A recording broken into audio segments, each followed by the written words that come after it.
राधा कृष्ण की कहानी में आज रात के एपिसोड में क्या होने वाला है, चलिए आपको मोटे मोटे तौर पर बताए देते हैं। आज रात के एपिसोड में आप देखेंगे कि धनवंतरी लक्ष्मणा की साजिश के बारे में राधा को बताते हैं और कहते हैं कि ये जो तुमने खीर बनाई है ये दूषित हो चुकी है। राधा ये सुनकर बहुत ही ज़्यादा शॉक्ड होती हैं और वो कहती हैं कि वो भला ऐसा क्यों करेगी। धनवंतरी जी राधा को समझाते हुए कहते हैं कि मैंने खुद सुना है कि वो तुम्हें द्वारका और कृष्ण की नज़रों में नीचा गिराना चाहती है और तुम्हें द्वारका वासियों का दोषी बनाना चाहती है। राधा बहुत ही ज़्यादा इमोशनल वीक हो जाती हैं और वो कहती हैं कि मैं तो शाम को ठीक करने में कितने प्रयास लगा रही हूँ और ये लोग मुझे दोषी बनाना चाह रहे हैं।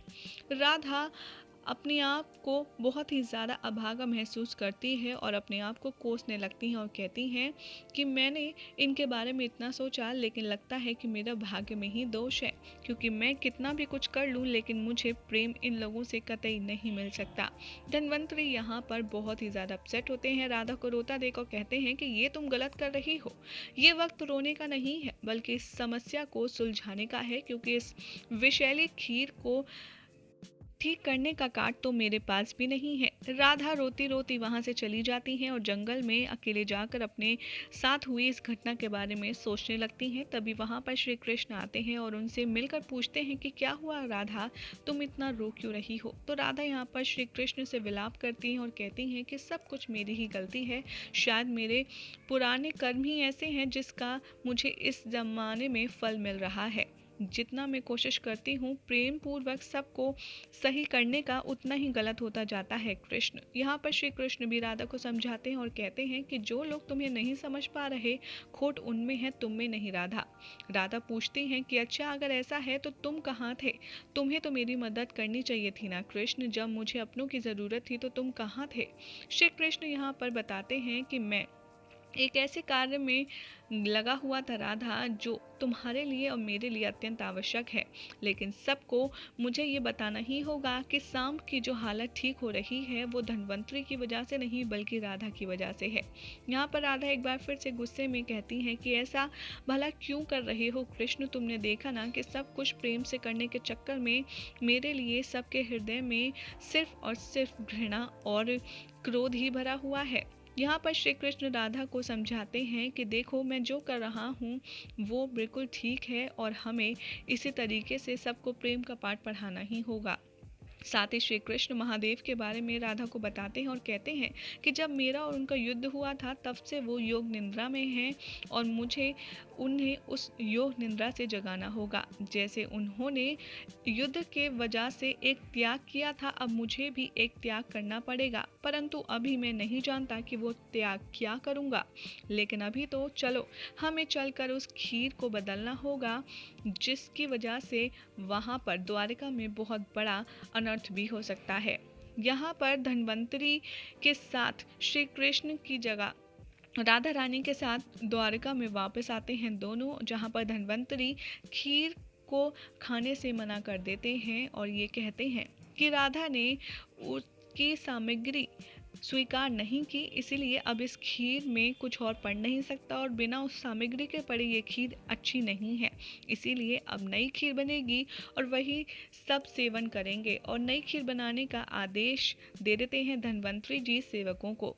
बार बार लक्ष्मणा ये कोशिश करती है कि धन्वंतरी के आदेश के बिना ही राधा की खीर ही सब लोग खाएं और वो बार बार राधा की खीर पर ही फोकस करती है, जिसे देखकर धन्वंतरी जी को क्रोध आता है और वो कहते हैं कि मुझे समझ नहीं आ रहा दुर्योधन पुत्री कि तुम राधा की खीर के पीछे क्यों पड़ी हो।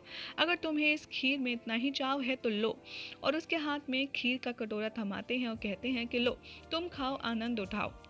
लक्ष्मणा डर जाती है और वो खीर खाने से मना कर देती है और कहती है कि नहीं नहीं, अगर पूरे द्वारका भी आपकी बनाई हुई खीर खा रही है तो मैं भी वही खाऊंगी। तो यहाँ पर धन्वंतरी जी लक्ष्मणा को चुप रह कर के थोड़ा मौन धारण करने के लिए कहते हैं और कहते हैं कि सिचुएशन के अकॉर्डिंग तुम्हें कम बोलना चाहिए। धन्वंतरी जैसे ही सबको खीर परोसवाते हैं, सब उनकी खीर का आनंद लेते हैं और सबको वो खीर जो धन्वंतरी जी ने बनवाई है बहुत ही ज़्यादा स्वादिष्ट लगती है। लेकिन यहाँ चुपके से राधा अपनी बनाई हुई खीर की एक कटोरी उठाती हैं और उसे खाने के लिए सज्ज हो जाती हैं। धन्वंतरी जी को पता चल जाता है, उन्हें एहसास होता है कि राधा कुछ अनर्थ करने वाली होती हैं और जैसे ही राधा अपनी बनाई हुई खीर खाती हैं, वो खीर खाते ही मूर्छित हो जाती हैं। धन्वंतरी जी को आभास हो जाता है और वो दौड़ते हुए जाते हैं और पीछे पीछे सब लोग भी उनके दौड़ते हैं। कृष्ण के रूप में आते आते जैसे ही श्री कृष्ण राधा के समीप पहुंचते हैं, तब तक राधा खीर खा के बेहोश हो चुकी होती हैं। राधा को अपनी गोदी में रखकर यहाँ पर जैसे ही श्री कृष्ण उनको उठाने की कोशिश करते हैं, वहाँ पर बलराम दाऊ अपनी पत्नी के साथ पहुँचते हैं और पूछते हैं कि क्या हुआ है, खीर खाने से राधा की तबीयत कैसे बिगड़ गई। यहाँ पर श्री कृष्ण कहते हैं कि मुझे नहीं पता, लेकिन राधा को उपचार की अत्यंत आवश्यकता है और मुझे अतिशीघ्र राधा के शरीर से इस खीर का विष निकालना ही होगा।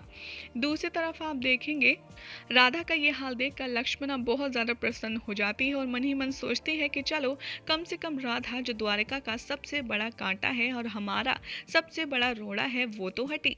दूसरी तरफ राधा को उपचार के लिए श्री कृष्ण अपनी गोदी में उठाकर कक्ष में ले जाते हैं और महादेव दूसरी तरफ कैलाश में अपनी योग निद्रा से जाग जाते हैं। यहाँ पर श्री कृष्ण के रिक्वेस्ट करने के बाद भी महादेव ने अपनी योग निद्रा से बाहर आने की अनुमति नहीं दी थी, लेकिन गौरी मैया उनसे पूछती हैं कि क्या हुआ, आप अचानक से योग निद्रा से कैसे उठ गए। तो महादेव यहाँ पर उन्हें रिप्लाई देते हैं और कहते हैं कि मुझे एक महान त्याग की वजह से जगा दिया गया है और ये त्याग दिया है राधा देवी ने और मुझे उन्होंने ही जगाया है। राधा दूसरी तरफ आप देखेंगे कि पूरी तरह विष में नीली पड़ जाती हैं और बलराम कृष्ण से कहते हैं कि हमें कुछ भी करके जल्द से जल्द राधा को ठीक करना ही होगा। गौरी माँ बहुत ज़्यादा परेशान होती हैं क्योंकि राधा ने महादेव को जिस तरीके से जगाया है उसका करने का कारण उन्हें समझ नहीं आता। महादेव उन्हें समझाते हैं कि राधा ने जो कुछ किया है वो कृष्ण के लिए किया है और उन्हीं की वजह से राधा ने उनका संकट अपने ऊपर ले लिया है। श्री कृष्ण राधा की हालत देखकर बहुत ज़्यादा दुखी होते हैं और वो कहते हैं कि जो त्याग तुमने किया है वो मुझे करना था राधा। पूरा संसार पूछता है ना कि कृष्ण से पहले राधा का नाम क्यों आता है, तो वो यही वजह है कि कृष्ण पर आने वाली सभी मुसीबतों को राधा अपने ऊपर बिना सोचे समझे ले लेती है। राधा की बढ़ती हालत देख महादेव का आवाहन करते हैं श्री कृष्ण और स्वयं महादेव प्रकट होकर राधा का सारा विष अपने ऊपर लेते हैं और उसे पी जाते हैं। महादेव को कोटि कोटि धन्यवाद करते हैं श्री कृष्ण और महादेव कहते हैं कि ऐसा करने की आपको प्रभु कोई आवश्यकता नहीं है, क्योंकि जिस तरीके से राधा ने ये महान काम किया है, मुझे उनके ऊपर से विष हटाना तो आना ही था।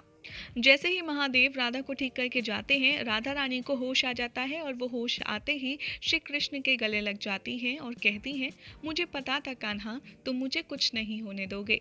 यहाँ पर कृष्ण भोली सी सूरत बनाकर राधा से कहते हैं कि मैंने कुछ नहीं किया, महादेव ने तुम्हें बचाया है।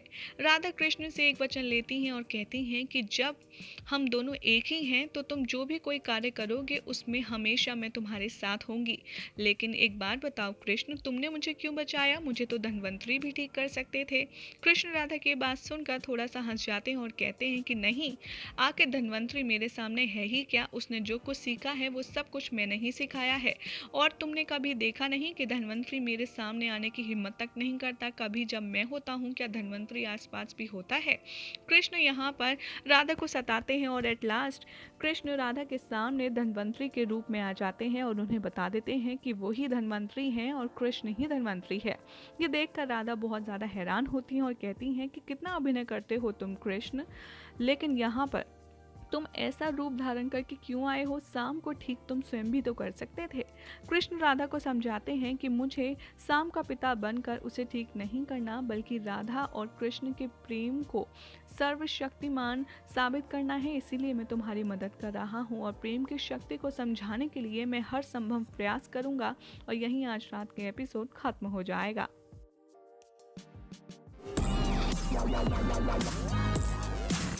Thank you.